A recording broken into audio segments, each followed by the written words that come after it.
Good morning, everyone. Welcome to Pursuing Profit with Principles. Delighted to have you here this morning. I'm Regina Bergman, CEO of Bridgeport Strategy, and I have a group of beautiful ladies joining me this morning.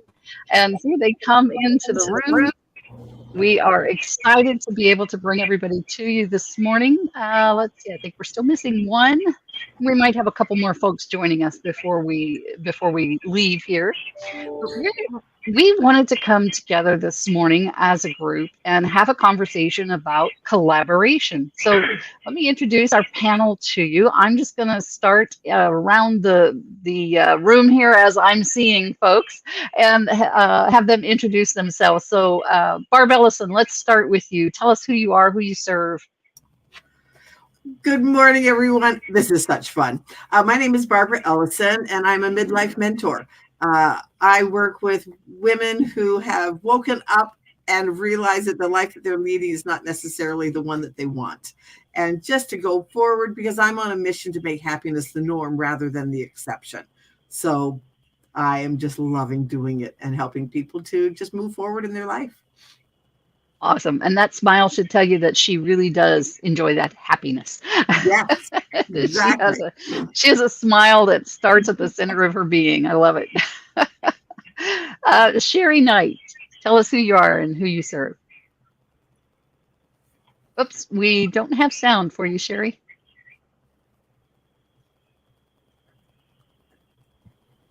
There we go. Sorry. There we go. Yeah.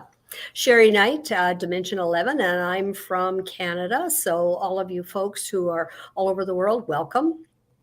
And with that, yes, I work with individuals who are wanting to move their lives forward, particularly in business, particularly in their careers, by looking at what they have, looking at where they want to go, and working with them so that they get more control over their lives and more fun and action in that life because they have the power to do that, each individually. Awesome. Thank you so much, Sherry. And Sherry is unstoppable. Good one, my book. Yes. Yes. Absolutely unstoppable. Carol, let's hear from you. Tell us who you are and who you serve. Oh, and we don't have any sound for Carol. Okay, there you go. I am Carol Henderson, and I have Life by Design, and I help people especially people who have had traumas in their life, to be able to get over that in all areas of their life, and to bring their health to a new level, and just live life, to live better, feel better, and look better. So that's basically what I do. Awesome. And that is so important. So many folks have suffered with traumas and need that help to move forward again. So awesome work that you do there, Carol. Sean, would you introduce yourself and tell us who you are and what you do, who you serve? Hi, I'm Sean Carroll Morris. I'm a nutritionist. I specialize in whole food keto nutrition. I help women over 30 who have autoimmune or metabolic disorders regain their health in their lives. Awesome. Awesome. Another great audience to serve, a great group of folks that need our help. Okay, we have one other person who's getting in. Barb Beckley, if you could help Brenda, that would be awesome. I see that you are helping her. Thank you so much. All right, so we have come together this morning. I get the pleasure of working with this group of ladies all the time. We actually participate in a mastermind together. And it enriches my life, I know, to be able to do that with each of them. And so my goal is to enrich your lives also by bringing them together here on the show for us to have some discussions about various topics. And today, what we're going to talk about is collaboration and those collaboration conversations that we can have. And what is collaboration and why should we even care, right? So we know that in companies, we talk about collaboration within a company about departments within that company collaborating or teams collaborating, but we're not all in the same company. We all have our own companies. So how does collaboration work and what does it look like when we're talking about separate companies? So I'm just going to go ahead and open this up for discussion and invite you ladies to share your thoughts on that. So is there someone who has a burning thought on their mind that they would like to share to start off with? You bet. I thought so, Sherry. Well, it's interesting because for years and years, I've run my business on my own, right? Doing your own thing and moving forward and moving backwards and moving forward and all those kinds of things. And it wasn't until I realized that I was missing something, which was a network of people. It wasn't until that occurred, and it sounds strange to say that because I belong to networking groups, but they weren't the right groups, and that was the problem. And so, yes, networking is important. I have seen things materialize that I never thought were possible because of collaborations. But I've also recognized that you have to be very careful about which ones you choose to join. So my 2 cents. Tell us, elaborate on that a little bit. What are the ups and downs? What are we looking for in a good collaboration? What are we avoiding in a collaboration that's not going to serve us? A very good point. Well, what I discovered was one group I was in, there were people there who had no connection and never would have and didn't desire to have any connection to the things that were important to me. So today I look for the groups that are willing to work together. That's number one, but have that same driving force, the same values, that kind of thing. That's really important because with the others, you just become basically a number, right? Oh, let's build this group. Let's see how big it can get without the desire to ensure that that group is going to be able to help each other. So that's the critical part, the values and that aspect of making sure that you're headed in the same direction, different directions, but the same end goal for everybody. I think that's so important. As you know, you and Barb are both in a group that we're a very small group of about 8 or 9 people that everyone is handpicked to be in that group because we share similar values, but also because our services complement one another. So we could literally partner with anyone in that group and create a profitable partnership, profitable for us and our clients. So we're not just saying profitable for us, but it needs to be of great value to our clients and our potential clients. And we all serve the same type of clients. So we expand our network through partnering and collaborating with them, right? So yeah, that's so important, Sherry. Thank you.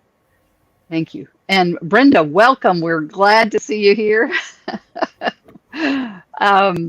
So Brenda, would you take a moment and tell us who you are and what you do?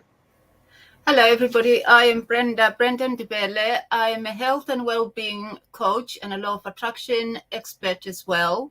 I work with successful either corporate executives and also entrepreneurs, basically to make sure that they put at the center of their world that their health is their wealth.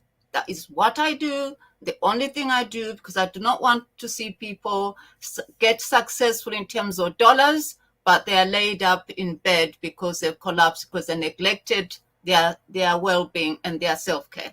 That's me. Yeah, that is so important. And how many of us have done that to where we've worked ourselves to the place and ignored ourselves, ignored our bodies to the place where our body just said, fine, if you won't listen to me, I'm going to get your attention. You're going flat of your back for a while. Yeah.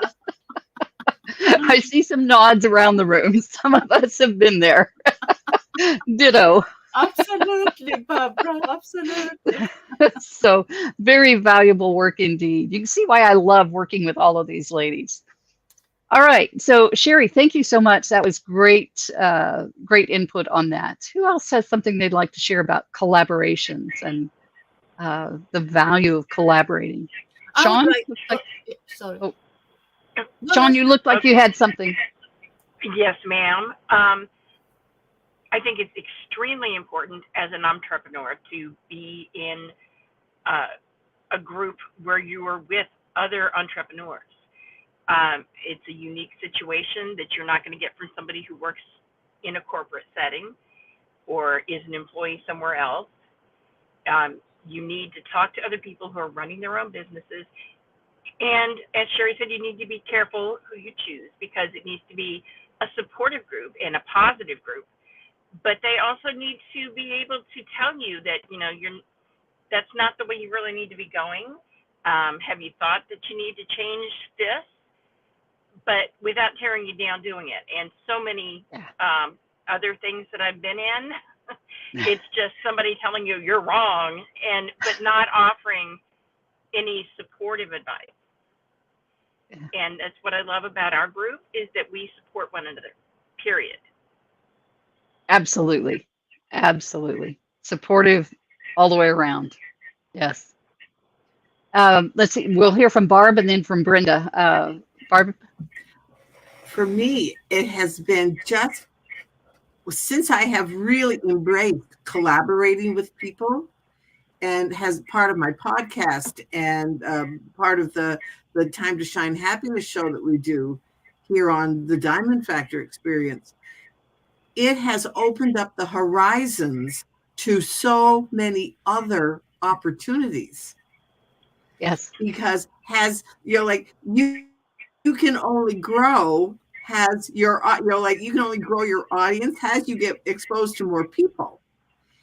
And I was a bit like Cherry. I was just kind of doing my own thing, and then wondering, gee, okay, now what? What do I do?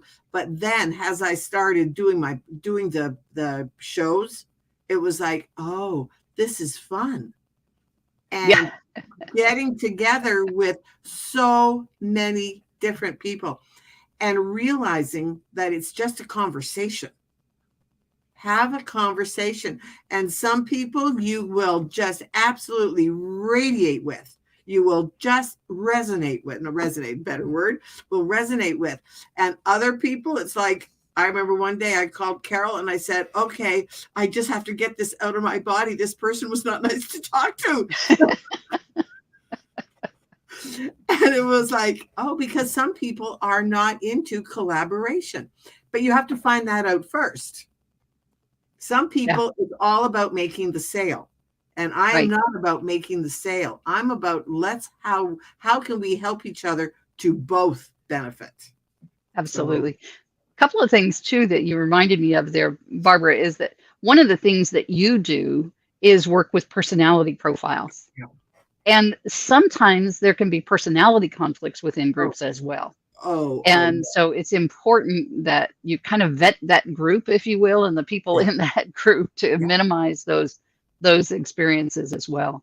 And then the other piece that I think is so important to recognize is that when you're collaborating with other people, 2 + 2 does not equal 4, right? 2 + 2 = 5 or more, right, Brenda? So Brenda, you are on mute. I think you got it. I'm very good at that, muting myself. Yeah. That's more. Anyway, I was going to say, absolutely, I know that only too well, because sometimes it's very tempting to want to stay in your comfort zone. So therefore, you are drawn to people who are like you. So like attracts like kind of thing. And I have only really found the maximum benefit of collaboration by sitting there and having a talk with myself. Now, Brenda, that person actually has what you need to grow, and actually is going to offer you it's going to complement your skills. And that is actually what, for me, that's what collaboration is about, is finding kindred spirits, but people you would necessarily choose to go and have well, we say go to the pub, but I'm talking to Americans now. I'm only the Brit here. So I better say going to dinner with, sometimes, yes, it's nice to collaborate with people you can go to dinner with, but even more important, collaborate with people that if you are walking down the street, you probably go the other side of the street, but actually they're going to complement your skills. So now I collaborate with people who are techie savvy, because I hate stuff. Regina's laughing because you show me techie, you see my bottom disappearing down the road because I'm not into techie. So for me, actually, my business now is beginning to really take off because I have a team, and my team, although small, but actually is so maximizing, what I have to offer, what I am about, because they each bring all those bits that I don't naturally have or no like doing. I can do them. I've been doing them, but one, it takes me twice the time that it takes them because they play those kind of things. And secondly, like Barbara was talking about, I don't have much fun. And I do what I do now as opposed to when I was in corporate for 40 years because I choose to do it. Therefore, it's important that I have fun while I do it, not sort of feel it's a hard slog. I've got to do it because of the paycheck end of the month. So for me, collaboration is actually about that. And also, actually, let yourself be found. I found the most, two of the people I'm collaborating with now, they found me. And I was just surprised. I was so taken aback. I went, oh, okay. Okay, what can you offer me? Why do you want to collaborate? And then when they start talking, I think, yeah, actually, I could do with that. And I can offer them A, B, C. And then you have a rounded situation rather than a situation that is kind of bits are there and the bits are not there. So it can be fun. It can be fun. Absolutely. Absolutely. And that, we talked about teams and within a company at the very beginning and how you're looking to round out the skill sets that are within a team inside of a company. But that same is true, just like Brenda just said, in terms of businesses and thus the one team that I talked about earlier, where we each bring a different skill set, a different area of expertise to the table. And therefore we complement one another. Carol, what are your thoughts on collaboration?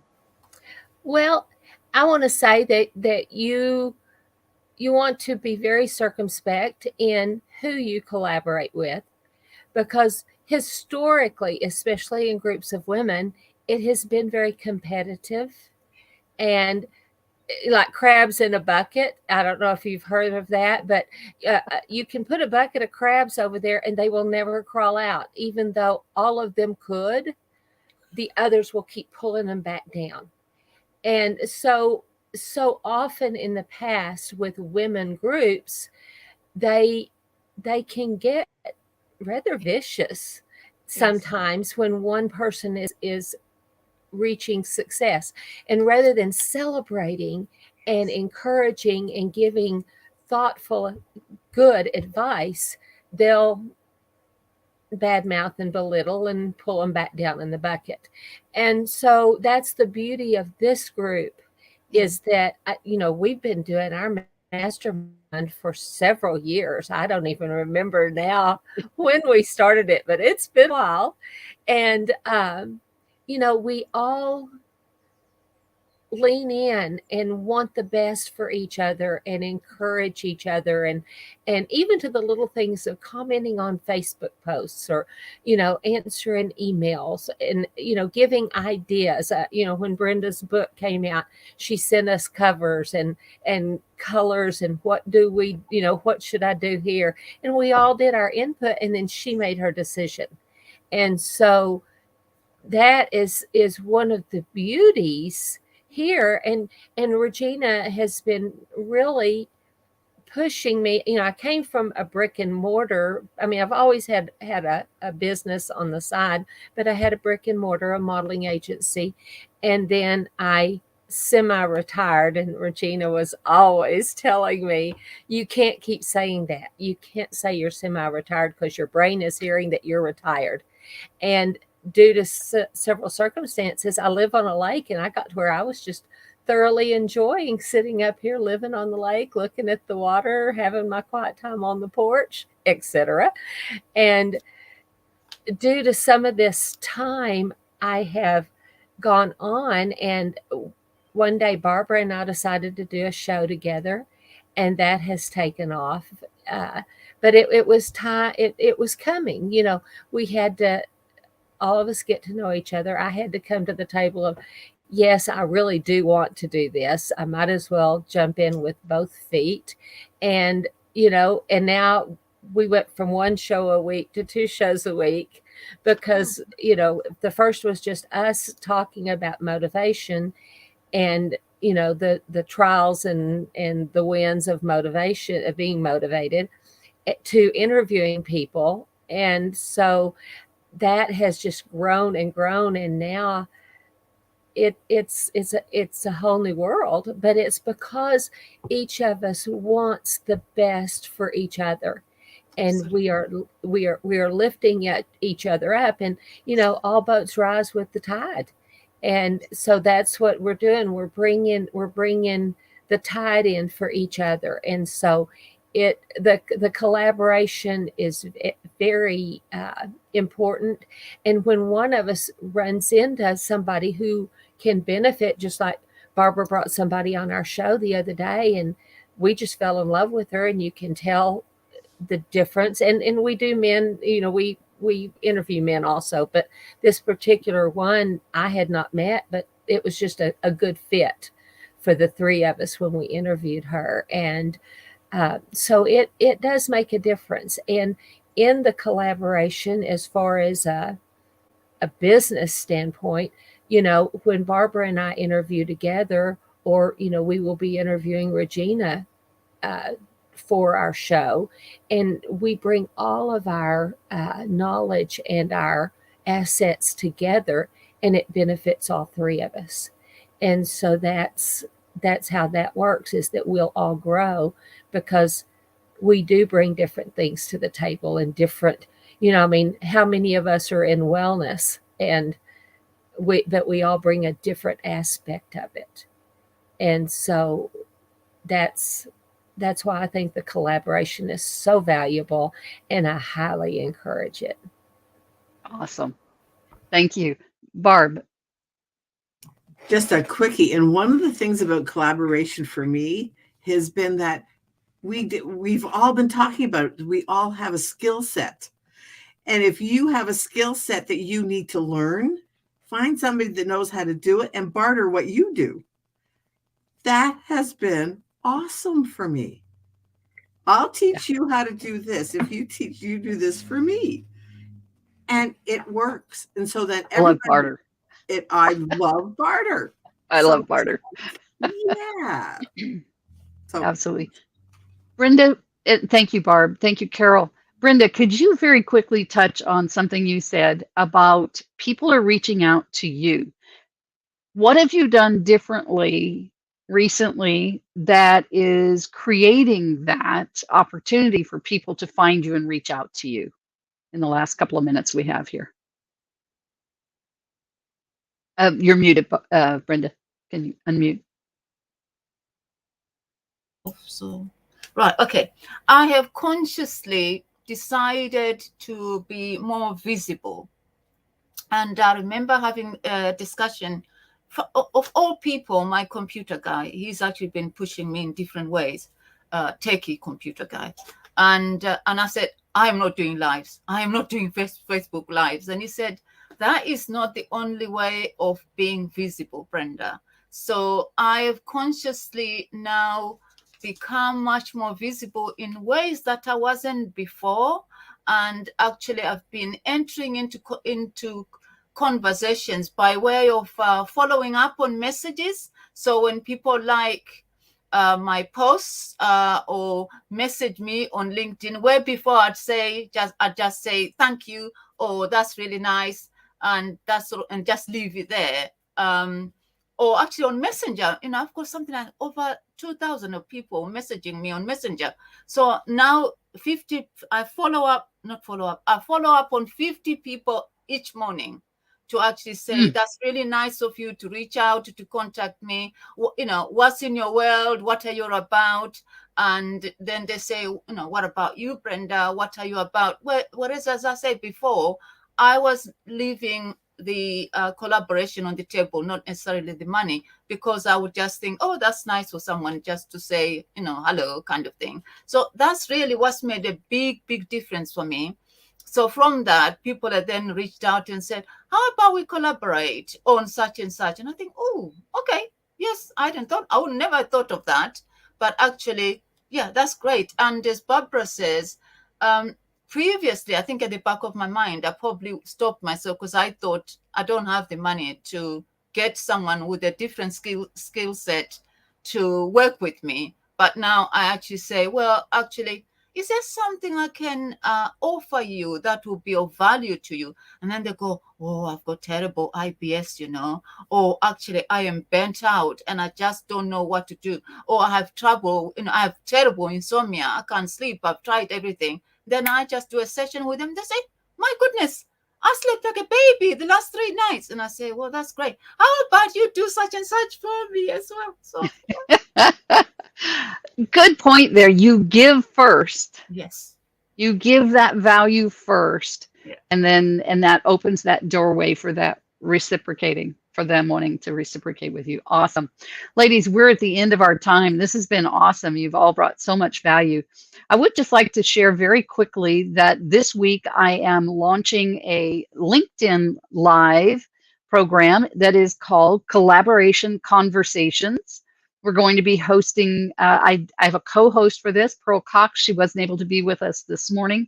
Pearl Cox is the founder of POW, Pearls of Wisdom, and she and I are going to be co-hosting this collaboration conversations starting tomorrow morning on LinkedIn, and we're going to be on there twice a week for now. So I encourage you, you can find me at Regina Partain Bergman on LinkedIn. And thank you, ladies. I appreciate you so much for joining me this morning and the great value that you bring into my life and now into the lives of our listeners as well. Thank you. We value you too.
Good morning, everybody. Happy Monday. I was able to catch myself. Sorry about that delay because my microphone was muted. But, we went through that last week. So I want to say happy Monday to everybody.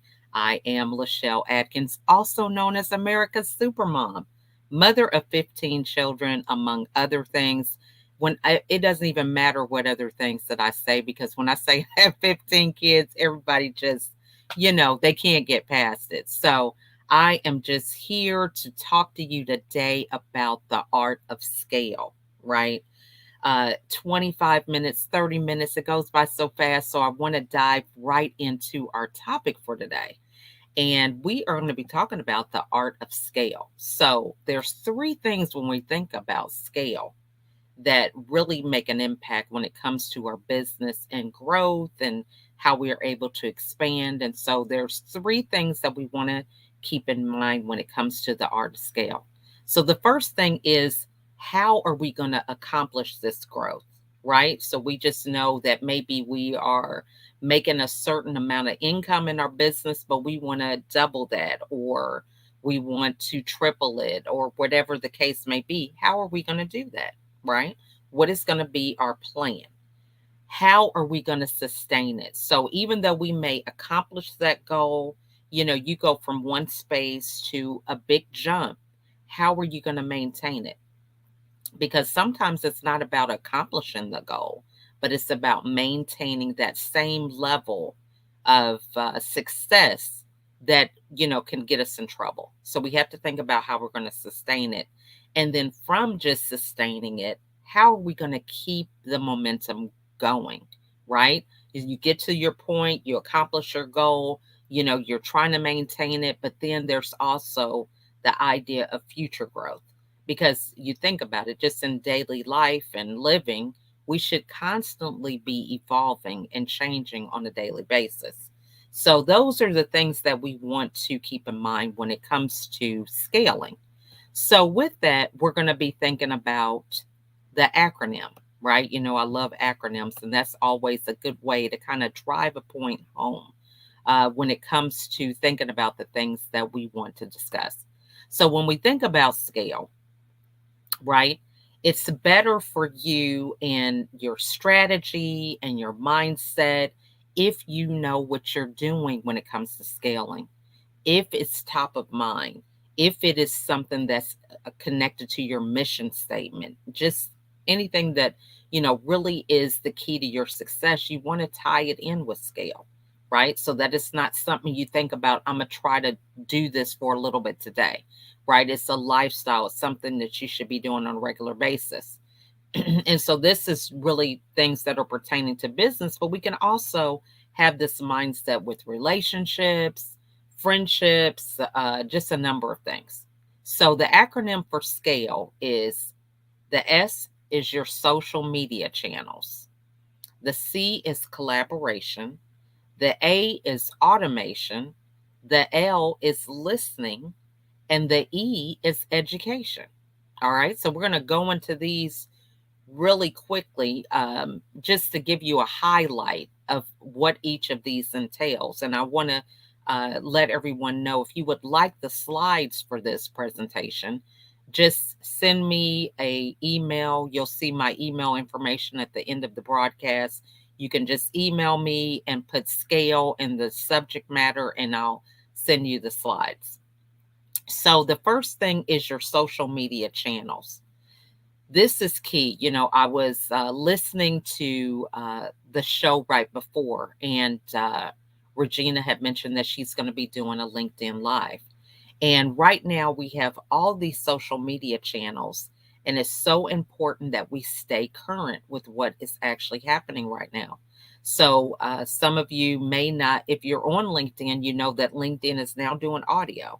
So in addition to video, they have an audio platform that is similar to another app called Clubhouse or Discord, or some of these other things that are really popping up right now when it comes to technology and creating a space for community for your clients or other people that you're masterminding with. They're in your industry. This is a great time for you to connect with them on these different platforms. You have Twitter that's now doing Twitter Spaces. So there's so many different advancements that are happening. So you want to be mindful of staying on top of the social media channels. Now, that doesn't mean that you have to actively be doing every social media platform. However, if you're on certain platforms, you want to make sure that everything is current and up to date.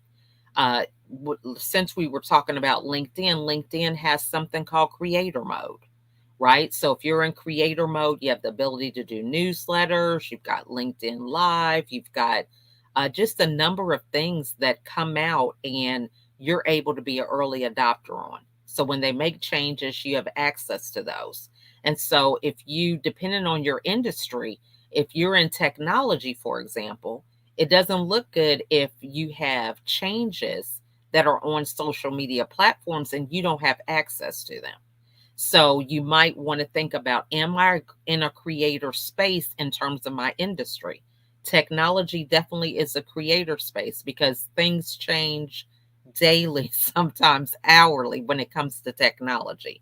So you want to be thinking about, in the long run, how do I want my brand to show up? Do I want my brand to be on the cusp of every new thing if it's related to my industry, right? So these are some things that you might want to consider. But when it comes to your social media platforms, and we're thinking about growth, maintaining growth and continuing to grow, we want to make sure that our profiles represent where we are currently. You know, do we need to update our job information? Do we need to update some of the awards and accolades that we've received during COVID, for example? Do we have different streams of income? Are we in different business collaborations? All these different things are great things to make sure that we consider when we are making sure that our profiles are current. So you want to make sure your profiles are current. You want to make sure that you have a presence on these different platforms. So, for example, if you are on LinkedIn, you don't have to necessarily post every day if you haven't, but are you showing a presence on LinkedIn? When you are posting, are you answering comments? You know, or are you creating engagement with the people that follow you? Maybe you're not posting, but you could be making comments on what they're posting. Are you even showing up on the platform on a regular basis? So this is what we want to think about with social media. So if we're thinking about growing, we're thinking about sustaining that growth. That's like really keeping track of the people that are in our network. So if we increase the network, how are we keeping in contact with them? You know, are they sending us messages and we're just not responding? You know I get all the time highlights about someone's work anniversary, or maybe it's their birthday. But are we even using these tools to make connections with people, right? This is how we sustain it. There's no worse thing than to purchase something from someone, whether it's a program or a service, and then you don't hear from them again. You know, you want to believe that these people have invested in your well-being. And so you really want to be able to maintain these relationships. So whether they're clients or it's just connections, you want to make sure that you have that type of presence by staying engaged with them. So the next thing is collaboration, right? Who are some people that complement your industry? Right now, next Monday is actually Valentine's Day. And I have connected with a colleague who is going to be collaborating with me on an event. And it is called Loving Your Business and You. So we wanted to highlight the whole thing about love and how we can apply those principles to ourselves and our business. And so we're having a webinar, Zoom call, special event for people who are entrepreneurs and how they want to continue to figure out how they can love themselves and their business. So this person that I'm collaborating with, they are very good at creating visuals and impactful diagrams for your business, right? So if you're mind mapping and doing all these different things, these are great tools for you to really stay focused on where you're headed in your business, right? We can get so caught up with the routine and the mundane and checking the phone and the email and easily be sucked into somebody else's plan for the day and not even realize that we hadn't accomplished anything that was a priority for us. So when we're conscious about mind mapping and really figuring out how we're going to divide our time, what are the elements of our business we need to focus on? How are we going to delegate? How are we going to collaborate? When we are able to outline that, that helps us to love our business because we can create certain processes and systems that can help that to run smoothly. So collaboration is key. So I have like a visual here when it comes to collaboration, of thinking of different ways that you can gift people things. So I happen to be part of a book collaboration. So one of the things you could do for people that purchase your book is you could have a gift attached. So a gift with purchase, right? So this is something that you could do for collaboration. You could also have a way that birthday gifts that you give to some of your clients' children. You can also include like a mask or something for the mom, right?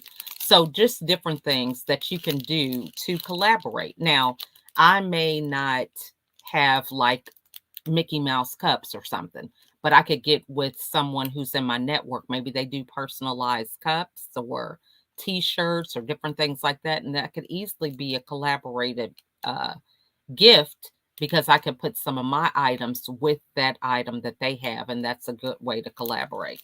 So those are just some quick visuals for you to understand that we can collaborate just in our everyday things, and get out of our mindset of thinking that it has to be one way. The next thing is automation. I love automation because you can automate your posts. If you feel that you're not really active on certain platforms, you can set a timer to have those things put on your content calendar. They can, post them within each of those social media channels when you want them to post.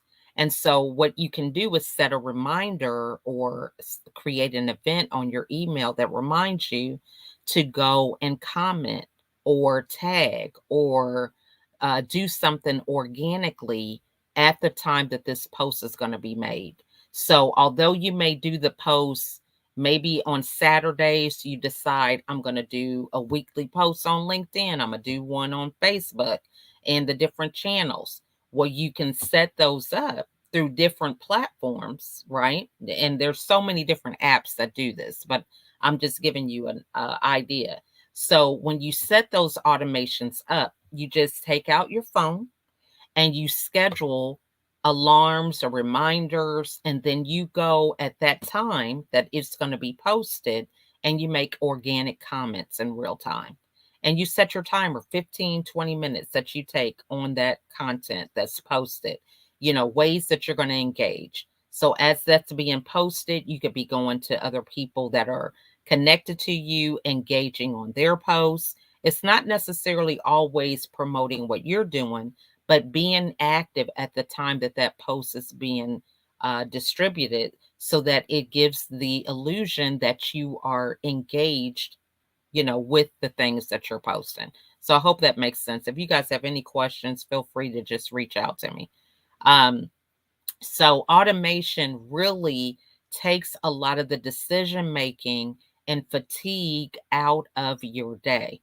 You're able to maintain a level of momentum that happens regardless. Now, we can set up schedules for just a minimal amount of engagement.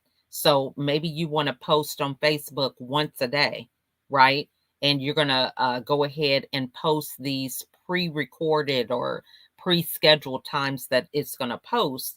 But then in the event that maybe you get inspired or something really important occurs, then you can always add to it.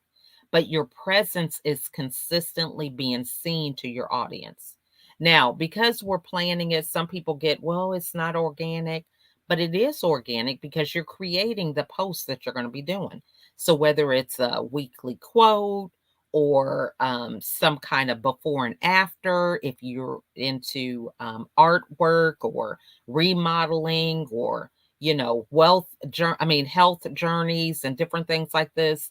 You are actually creating the post, but you're just scheduling when they're going to take place. So then you can begin to create themes around when you're going to post things, and it really begins to give you a lot more time in your week, because you can really think about how you're going to post something and then draw people in, because that same imagery or thought or topic, you can create other content around that, right? So if you know that you're going to be posted on automatic, then you could be spending that time doing emails and directly approaching someone, or maybe you could be doing calls, and you could do the same thing with your emails as well. So that's just something to think about, automation, how you can set those parameters, forget about it, so to speak, and you could be working on other things. The next thing is listening. This is key. LinkedIn is really good, and I'm back on this LinkedIn kick for polls. But you do have polls on Facebook that you can do. You have them on Instagram. And I'm not sure about some of these other platforms, but you can really engage people by asking them questions. What are your problems, right? That you need solutions for. One of the things that helps people in business be successful is solution oriented thinking, right? Anybody can purchase property, physical things, and products, but it's all about if you are a solution oriented person, right? If you think about someone who was a speaker before the pandemic and they did live events, and they really enjoyed engaging with the audience, and then boom, we have COVID, and there is not a lot of opportunities for live events like there used to be, right? So with that being the case, if you're not in a place to understand the problem, which is motivating staff, or motivating people in general, so that they will have some more momentum to keep moving in spite of all the challenges that are going on in their life, or being able to adapt to the changes in their industry if they're an essential worker, for whatever that means. So can you imagine if, we've had these essential workers in the beginning of COVID that had to go to work because no one else was there to care for patients who were dealing with COVID. But just think about their mindset. Maybe they need to be motivated, but there was no one who had the particular tools to be able to interact with them. We had a shortage on masks for a while. So how would you communicate to those people? You have to be able to pivot and do things virtually. So with that pivot, we also have to learn how to be comfortable on camera, right? Of course, you want to be live, and live is a different thing. People may be distracted, looking around, talking to somebody else, but to have people totally engaged in a video platform and in places where they're on Zoom and you could see everybody's face in real time looking at you, that could be very intimidating. So, and just the fact of, having this dialogue with yourself and seeing yourself, that's a hard thing, because so often we ignore some of the signs and looking at ourselves in the mirror. We want to hide from ourselves. We want to, focus on the things that really give us pleasure. And, the hard things, sometimes we just want to lay to the side, come back to it when we can. But, we have to face some of these hard truths. And so listening is really important, because we have to be able to uh, transform or evolve to the current state of affairs, right? So if you're a speaker, you had to pivot into doing things on video. You had to get out of your own head, out of your own way, and think about the problem, which was educating people. And you didn't have the option to do it in person, so you had to do it virtual. So really listening to your clients, maybe you're servicing them in some area, but as a result of life happening to them. Maybe they have aging parents or they're empty nesters. A number of things are happening in real time that you might not have considered, but because you have a number of clients who are struggling with the same problem, you now can create a solution for them, right? So one of the things that, if you have, for example, let's say you have a book club, right? So you have a book club, so you could have a book club that not just meets, but maybe you charge them a monthly fee that allows them to get a copy of the book and a gift, right? And those gifts could be different things. You could get a sponsor or collaborate with another business, right? The book club could be maybe it's 12 people. You're going to read 12 books in a year, just using this as an example. So each of those 12 people have to provide a gift with purchase. So it starts out where each of them donates 1 month a gift, and that comes with the book club. But everybody has a fee that they pay just across the board, and they all get a gift. So I'm just using that as an example. But, so when you're listening, to think about how you can forecast and be ahead of the game, this is something that will really help you in terms of making connections. So the last thing is education, right? So we've talked about how things have changed, they've evolved when it comes to the pandemic, but education is key in order for you to stay top of mind. Right now, I just got into being a brand ambassador for digital real estate in the metaverse, right? Now, I don't know a lot about the metaverse. However, I do know my kids know. I have a 7 and a 10 and all ages, all the way up to 32. But my kids have been in Minecraft, Roblox, a lot of these virtual type games. And so this is the thing that is happening in business. The business is going into metaverse. So it makes sense for me to educate myself. This is something that my kids can spearhead for me to help keep me relevant in my industries.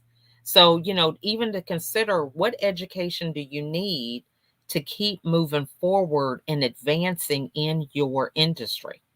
These are some things that we want to think about, whether it's a certification or different things like that. So that is the elements of scale. So going over them briefly again is social media channels, it is collaborating, it is also automation, listening, and education. So I want to thank you guys so much for this discussion. Again, if you have questions, feel free to reach out to me, and I will see you next week for Valentine's Day. But have a wonderful week, and I'll see you then. Bye for now.